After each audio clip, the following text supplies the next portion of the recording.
আসসালামু আলাইকুম। ভাইজান, আপনি অনুমতি দিলে আপনার সঙ্গে একটু কথা বলতাম। অসংখ্য ধন্যবাদ আপনাকে ভাইজান কথা বলার সুযোগ করে দেওয়ার জন্য। তো ভাইজান, সর্বপ্রথমে জানতে চাচ্ছি আপনি কেমন আছেন? ভালো আছেন, আলহামদুলিল্লাহ, যে আল্লাহ আপনাকে ভালো রেখেছে। তো ভাইজান, আপনার নামটা জানতে পারি? ব্রেন, সুন্দর একটি নাম আপনার, অত্যন্ত চমৎকার একটি নাম আপনার। এবং আপনার নাম শুনে মোটামুটি আপনাকে সামনাসামনি দেখে যেটা বোঝা যাচ্ছে, আপনি অত্যন্ত একজন সাহসী মানুষ, অত্যন্ত একজন সাহসী মানুষ আপনি, আপনার নাম শুনে এবং আপনাকে সামনাসামনি দেখে যেটা বোঝা যাচ্ছে।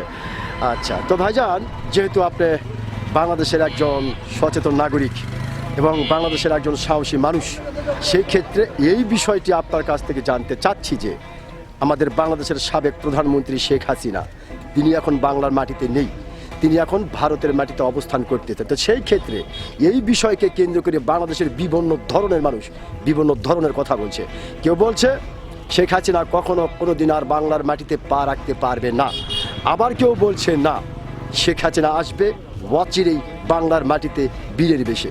আবার কেউ বলছে হতেও পারে, তবে তার জন্য একটু সময় লাগতে পারে।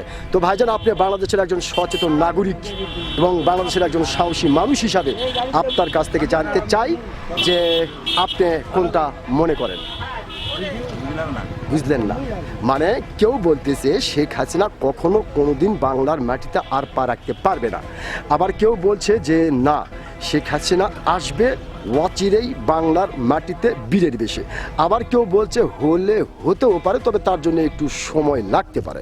তো আপনি একজন সাহসী মানুষ এবং সচেতন নাগরিক হিসাবে আপনার কাছ থেকে জানতে চাই যে আপনি কোনটা মনে করেন? আশা পারবে কিনা এই জিনিসটা জানতে এখন বলতে পারছি না। আপনার আইডিয়াতে এটা কিছু হচ্ছে না? আমার আইডিয়াতে